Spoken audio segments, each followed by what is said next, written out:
Hello students, आज की class आप लोगों के लिए बहुत ज़्यादा इम्पॉर्टेंट होने वाली है। उसके पीछे रीज़न ये है, आज मैं आपको एक कंप्लीट क्वेश्चन करा रहा हूँ। तो बहुत सारी बातें आपको समझ में आएंगी, रिवाइज होंगी, और एक ही क्वेश्चन में कई सारी बातें हैं, किस तरीके से डील करेंगे वो भी आपको क्लियर होगा। तो ये टी.एस. ग्रेवाल जो बुक है उसमें पेज नंबर 8.126 क्वेश्चन नंबर 88 में आपको करवा रहा हूँ। तो एक क्वेश्चन मैंने सोचा आपको कंप्लीट करवाऊँ, इसलिए मैं इसको कॉपी पे करके आपको बताऊँगा। XYZ limited invited applications for issuing 50,000 equity shares of ₹10 each. 50,000 shares issue करे हैं। The amount was payable as on application 3, allotment 4, first and final call 3। तो ठीक है, यहाँ तक समझ में आ गया। Applications were received for 75,000 shares, oversubscribed हो गए, and pro rata allotment was made as, और प्रो राटा अलॉटमेंट किया गया है। प्रो राटा का मतलब मैंने आपको अपनी पिछली वीडियो में कवर कर दिया था कि डिमांड ज़्यादा की आती है, शेयर्स कम अलॉट होते हैं, और एक्सेस मनी आपकी अगली कॉल पे एडजस्ट हो जाती है। अगर आपने नहीं देखा वो वीडियो देख लेना, वहाँ से आपको समझ में आ जाएगा। तो applicants for 40,000 shares were allotted 30,000 shares on pro rata basis.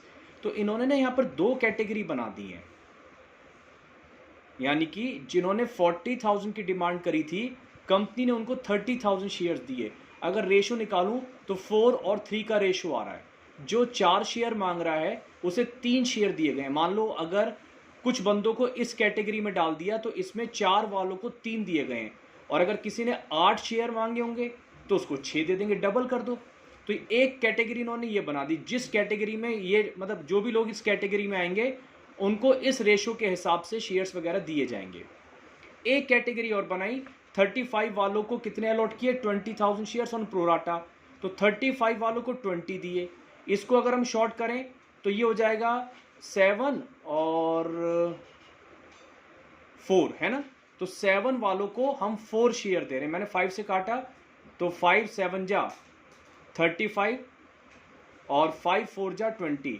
तो जो 7 शेयर की डिमांड कर रहे हैं कंपनी उन्हें 4 शेयर्स दे रही है। तो जो इस कैटेगरी में आएंगे उनको कंपनी इस रेशियो के हिसाब से शेयर्स देगी। ठीक है, तो दो कैटेगरी बनी हुई है। और अगर हम टोटल देखें तो अप्लाई कितने हुए, इसका टोटल करते हैं तो वही 75, 40 प्लस 35, और इसका टोटल करते हैं तो वही 50। तो वही जो बोला हुआ था 50 शेयर्स इशू करे थे, 75 की एप्लीकेशंस आ गई, तो 25,000 का पैसा आगे चला गया है। तो फर्स्ट 2 एंट्रीज तो हमारी कंप्लीट होती हैं। देखो फर्स्ट एंट्री ऊपर हेडिंग आ गई, journal bank account debit to share application account.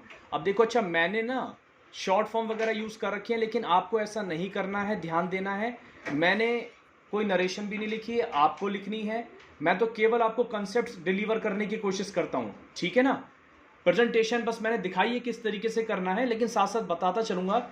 एक तो क्वेश्चन में जो इक्विटी वर्ड दे रखा था, आपको शेयर के आगे इक्विटी लगाना होगा।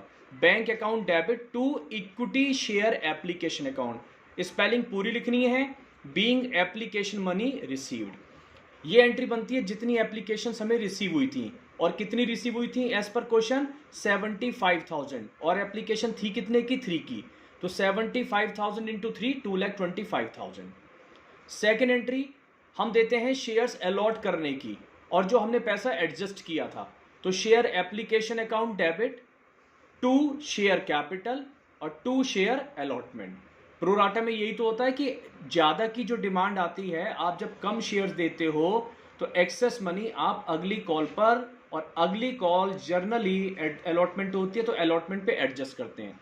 तो ध्यान से देखो, एप्लीकेशन जितने से क्रेडिट उतने से डेबिट, ये तो पूरे चैप्टर में ध्यान रखना है कि इंस्टॉलमेंट जितने से डेबिट होगी उतने से क्रेडिट होगी। 225, और ये पैसा कहाँ कहाँ चला गया, कुछ कैपिटल में ट्रांसफर हो गया, और जो कुछ एक्सेस पैसा था वो अलॉटमेंट पे चला जाएगा, एडजस्ट हो जाएगा ना प्रोराटा में। कितना, जो 50,000 शेयर्स कंपनी ने इशू करे थे वो तो कैपिटल बन जाएंगे, 50,000 इंटू 3, और कितने का आया था एप्लीकेशन, 75,000 आई थी।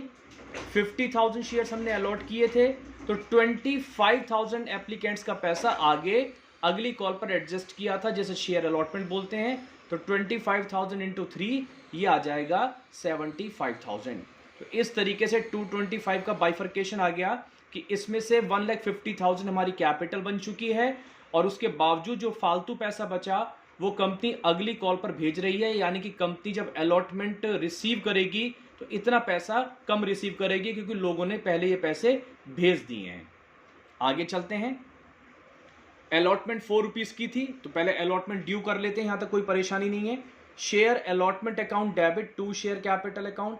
कितने शेयर्स पब्लिक को अलॉटेड है? 50,000। अलॉटमेंट कितने की थी? 4। तो 50,000 इंटू 4 ये आ गया 2 lakh rupees. Being allotment money due, और ऊपर बनेगा बीइंग एप्लीकेशन मनी एडजस्टेड, जो सेकंड एंट्री थी। और शेयर के आगे आप ध्यान रखना है, इक्विटी लगाना है, equity share allotment to equity share capital, इस तरीके से। अब मैं बार बार नहीं बोल रहा हूं, बस आपको ध्यान रखना है, ठीक है। आगे चलते हैं। उसके बाद रामू, हमने यहां तक क्वेश्चन पढ़ लिया था, अब यहां से पढ़ रहा हूं। Ramu to whom 1200 shares were allotted out of the group applying for 40,000 shares. यानी कि रामू पहले वाले ग्रुप में है, यानी कि रामू को कंपनी ने पहले वाले ग्रुप में डाला था। जिन्होंने 4 शेयर की डिमांड करी थी, कंपनी ने उनको 3 शेयर दिए थे। तो रामू को कितने शेयर्स अलॉट हुए? लिखा है 1200 shares were allotted out of the group applying for 40,000 shares, fail to pay the allotment money. लोग हो गया पंगा थोड़ा सा, क्या कि उसने अलॉटमेंट का पैसा नहीं दिया। अब अलॉटमेंट का पैसा नहीं दिया तो हमें ये निकालना पड़ेगा कि इसका कुछ पैसा एक्सेस जरूर रहा होगा। क्यों भाई? इसे 1200 शेयर्स दिए गए हैं, तो इसने मांगे तो ज्यादा होंगे। देखो, एक वर्किंग नोट तैयार किया है, मैंने लास्ट क्लास में बताया था। वो वर्किंग नोट बनता है कब? जब प्रो राटा अलॉटमेंट हो और उसने अलॉटमेंट का पैसा ना दिया हो। यहां से समझ में आ जाएगी बात। शेयर्स अप्लाइड और शेयर्स अलॉटेड, यहां पर हम हमेशा प्रो राटा इक्वेशन लिखते हैं। रामू के लिए कैलकुलेशन कर रहे हैं तो रामू वाली कैटेगरी लेंगे। तो 40,000 अप्लाइड थे, 30,000 अलॉटेड है। अब रामू को 1200 शेयर्स अलॉटेड थे, क्वेश्चन में लिखा हुआ था, तो उसको कितने शेयर्स, उसने कितने शेयर्स की डिमांड करी होगी, अप्लाइड कितने हैं, ये क्वेश्चन मार्क है। और ये बात तय है कि उसने मांगे तो 1200 से ज्यादा ही होंगे ना, क्योंकि प्रो राटा में जितने मिलते हैं उससे ज्यादा की डिमांड आती है। डिमांड ज्यादा की होती है, शेयर्स कम अलॉट होते हैं। तो मैंने तरीका बता रखा था, जो निकालना है उसे आप ऊपर रख लेना। क्वेश्चन मार्क इधर है, तो 40,000 अपॉन 30,000 इंटू 1200, तो वैल्यू आ गई 1600 शेयर्स। तो इसका मतलब है रामू ने 1600 शेयर्स मांगे थे, तब कंपनी ने उसको 1200 शेयर्स दिए, ठीक है। और मान लो अगर ये 1600 दे रखा होता और 1200 पे क्वेश्चन मार्क होता, तो 1200 यानी कि ये अलॉटेड निकालने होते, तो ऐसे कर देते 30,000 अपॉन 40,000 इंटू 1600, तब 1200 शेयर्स निकल के आ जाते। तो कुल मिला के जिधर क्वेश्चन मार्क आ रहा होगा उस वाले को आपको ऊपर रखना है। वैसे ही यूनिटरी मेथड है कि 30,000 अलॉटेड है तो अप्लाइड 40 है, 1200 अलॉटेड है तो अप्लाइड कितने होंगे। तो हम खैर मैथमेटिक्स के चक्कर में नहीं पड़ते, बस ये है कि जो चीज़ निकालनी है हमने बस उसको ध्यान रख लिया कि उसको आप ऊपर रखना, ये फॉर्मूला फिट बैठेगा। तो 1600 शेयर्स उसने मांगे थे, 1200 उसको दिए गए, तो क्या हुआ होगा, उसके 400 एप्लीकेशंस का पैसा कंपनी ने अगली कॉल अलॉटमेंट पे एडजस्ट करा होगा। तो पहले हमने निकाला एक्सेस मनी है कितनी, 1600 मांगे थे, 1200 दिए, तो वही 400 इंटू 3 एप्लीकेशन से मल्टीप्लाई करते हैं, क्योंकि शुरुआत में जो पैसा आता है वो तो एप्लीकेशन पे ही आता है ना, तो एप्लीकेशन से मल्टीप्लाई किया 3 रुपीज़। तो इस बंदे के 1200 रुपये एक्स्ट्रा आ गए थे शुरुआत में, एप्लीकेशन के टाइम पे ही इसने 1200 रुपये कंपनी के पास एक्स्ट्रा भेज दिए थे। कंपनी ने क्या करा होगा उसके 1200 का, अगली कॉल यानी कि अलॉटमेंट पे एडजस्ट कर दिए होंगे, तो इसको अलॉटमेंट पे 1200 रुपये कम भेजने थे। तो यहाँ पर हमने निकाला अलॉटमेंट ड्यू 1200 शेयर्स हैं इसके पास, अलॉटेड 1200 है ना, तो 1200 भी तो डिमांड करेगी कंपनी, तो 1200 इंटू 4 वैल्यू 4800, यानी कि इससे अलॉटमेंट पे 4800 आने थे। ऑलरेडी ये 1200 तो भेज ही चुका है ना, तो माइनस एक्सेस मनी 1200, तो 4800 आने थे, 1200 पहले आ चुके हैं, तो इसे कितना देना था अलॉटमेंट पे, 3600 देना था, जो वो नहीं दे पाया, लिखा है ना फेल टू पे अलॉटमेंट। तो ये हो गया कॉल्स इन एरियर्स।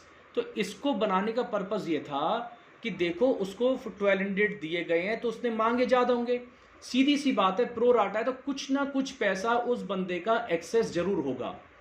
वही एक्सेस अमाउंट आपको निकालनी थी, जैसे यहां निकाली, और उस एक्सेस अमाउंट से आपको पता पड़ गया कि इतना पैसा उसका ऑलरेडी आ चुका है, तो वो अलॉटमेंट पे एडजस्टेड होना चाहिए। तो हमने देखा अलॉटमेंट इतनी आनी है 4800, 1200 पहले से आ चुके हैं, तो 3600 उसको अलॉटमेंट पे देने थे, लेकिन वो नहीं दे पाया। खास बात बस ये है। तो ये वर्किंग नोट कब बनता है, पिछली क्लास में भी हमने इसको कवर किया था, आज एक छोटा सा रिवीजन हो गया। क्या कब बनेगा, जब प्रोराटा अलॉटमेंट हो और उस बंदे ने अलॉटमेंट का पैसा नहीं दिया हो। मैं बार बार अलॉटमेंट क्यों बोलता हूं, क्योंकि एक्सेस मनी अगली कॉल पर एडजस्ट होती है। अगर वो अलॉटमेंट का पैसा दे देगा फिर तो कोई दिक्कत नहीं, फिर तो क्वेश्चन सिंपल ही बनेगा, फिर इस वर्किंग नोट की जरूरत आपको नहीं पड़ेगी। तो आगे चलता हूं, देखो क्वेश्चन में क्या लिखा हुआ था, फेल टू पे अलॉटमेंट, हिज शेयर्स वर फॉरफिटेड इमीडिएटली आफ्टर अलॉटमेंट। अब उसके शेयर्स अलॉटमेंट के बाद फॉरफिट कर रहे हैं, तो चलो फॉरफिट करते हैं। ये हमने फॉरफिट करे पहले। अच्छा, रिसीव की एंट्री देख लें, bank account debit, calls in arrears account debit, to share allotment account. Share allotment जितने से डेबिट उतने से क्रेडिट, तो देखो 2 लाख से डेबिट हो रहा है शेयर अलॉटमेंट, 2 लाख से ही क्रेडिट होना चाहिए। ध्यान दो, प्रोराटा है तो थोड़ा बहुत पैसा तो पहले आ चुका है ना, जो हमने शेयर अलॉटमेंट 75,000 लिखा हुआ है सेकंड एंट्री में, तो इतना क्रेडिट तो पहले ही हो चुका था, पहले ही आ चुके थे। तो अब कितने आएंगे, 125 और थे, तो 125 आपने अब क्रेडिट किए, 75 पहले ही क्रेडिट हो चुके थे, एप्लीकेशन से पैसा ट्रांसफर हो चुका था, तो वही 2 लाख आपका क्रेडिट हो गया। तो जितने से क्रेडिट उतने से डेबिट। कॉल्स इन एरियर्स आपने वर्किंग नोट नंबर 1 में कैलकुलेट किया था, 3600 आया था, डिफरेंस अमाउंट बैंक में आ गई। अब शेयर्स फॉरफिट करते हैं, share capital account debit, 2 calls in arrears और 2 share forfeited account. Capital decrease हो गई इसलिए कैपिटल को डेबिट करते हैं। कॉल्स इन एरियर्स जो आपने उम्मीद लगा रखी थी उस बंदे से कि वो पैसा देगा, जब आप उसके शेयर्स फॉरफिट कर रहे हो तो वो उम्मीद टूट गई, यानी कि अब पैसे नहीं मिलेंगे, तो कॉल्स इन एरियर्स को हमेशा हमेशा के लिए कैंसिल कर दो। और 2 शेयर फॉरफिटेड, ये नॉमिनल अकाउंट होता है, कंपनी को फायदा होता है, ये वो अमाउंट होती है जो वो शेयर होल्डर पे कर चुका होता है, तो ये कंपनी के लिए प्रॉफिट है जो उस शेयर होल्डर ने दी है जो डिफॉल्टर है और कंपनी जिसके शेयर जब्त कर रही है, फॉरफिट कर रही है। तो कितने शेयर्स फॉरफिट हो रहे हैं उसके, 1200 शेयर्स थे, इंटू 7। खास बात ये थी, देखो 7 से मल्टीप्लाई करना है, या बहुत से स्टूडेंट्स गलती करते हैं। ये कौन सी अमाउंट होती है, ये कॉल्ड अप मनी होती है, जितना कंपनी ने अभी तक कॉल किया है या जिसके बाद ये शेयर्स फॉरफिट हो रहे हैं, अलॉटमेंट के बाद फॉरफिट हो रहे हैं, तो अलॉटमेंट तक का टोटल लगा लो। तो 3 रुपीज एप्लीकेशन थी और 4 रुपीज अलॉटमेंट की थी, तो इस तरीके से 7 रुपीज कॉल्ड अप मनी है। तो 1200 इंटू 7, 8400। कॉल्स इन एरियर्स जो पैसे इस बंदे ने नहीं दिए, रामू ने, कौन से नहीं दिए थे, अलॉटमेंट के नहीं दिए थे, और अलॉटमेंट का वर्किंग नोट आपने निकाला ही था, वो 3600 आया था, तो 3600 नहीं दिए। तो 8400 में से 3600 माइनस करे, 4800 ही आ गया शेयर फॉरफिटेड। ये वो अमाउंट आ गई जो वो पे कर चुका होगा, लेकिन कंपनी उसको पैसा वापस नहीं करेगी, जब्त कर लेती है। तो एक तरीके से मैं कह सकता हूं, रामू के 1200 शेयर्स जब्त करने पर कंपनी को 4800 का प्रॉफिट हो गया। वो अमाउंट है जो रामू ने कंपनी को दे रखी होगी। वैसे चेक करके बताऊं, रामू ने कम से कम एप्लीकेशन दी थी 3 रुपए की, तो 1200 इंटू 3, 3600 तो रामू ने ये दे दिए थे, और रामू एक्सेस पैसा और दे चुका था 1200 रुपए, है ना, पहली भेज चुका था, तो 3600 प्लस 1200, तो ये वही 4800 आ गए जो रामू पे कर चुका था। लेकिन आप ऐसे मत निकालना, मैंने कई बार बोला है आप डिफरेंस करके निकालना, तो कभी गलती नहीं होगी, लेकिन मीनिंग आपको 100% समझ में आना चाहिए कि 4800 वो अमाउंट है जो रामू पे कर चुका है। आगे चलते हैं, share first and final call account debit to share capital. अब दूसरी खास बात, अब देखो अभी आपने रामू के शेयर्स फॉरफिट करे, जब रामू के शेयर्स फॉरफिट हो गए तो रामू से तो आगे फाइनल कॉल मांगी ही नहीं जाएगी। अरे जब रामू हमारा मेंबर ही नहीं है, उसके शेयर्स कैंसिल हो गए, तो आप उससे आगे कैसे मांग सकते हो।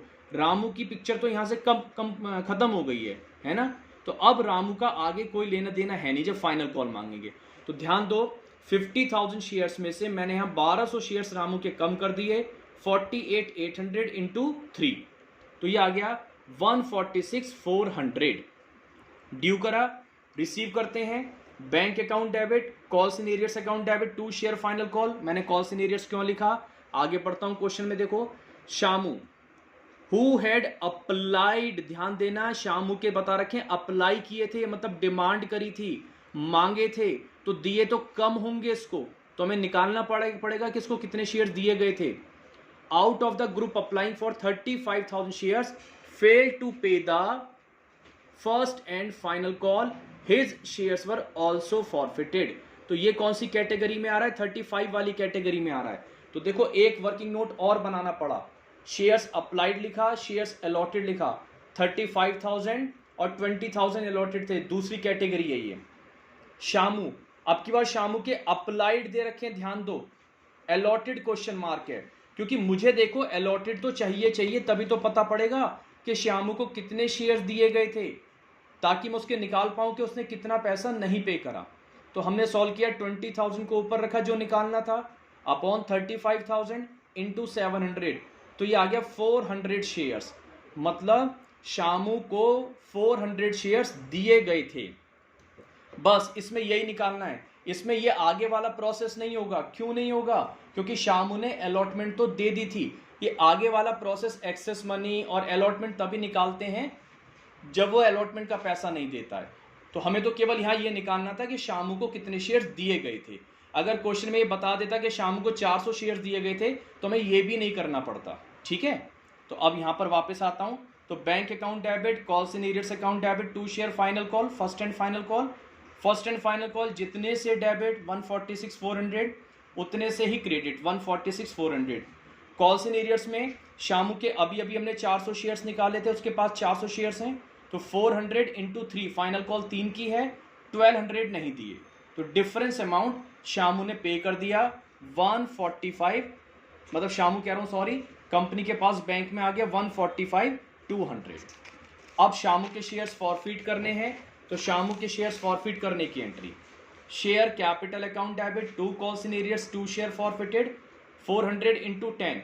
अब देखो यहाँ कॉल्ड अप मनी तो पूरी हो गई ना शामू तक, तो क्योंकि शामू के शेयर्स फाइनल कॉल के बाद फॉरफिट हो रहे हैं और फाइनल कॉल तक का टोटल 10 हो गया, तो 4,000, 2 कॉल्स इन एरियर्स, शामू ने फाइनल कॉल नहीं दी थी, 400 इंटू 3, ये हो गया 1200, और डिफरेंस 2 शेयर फॉरफिटेड 2800।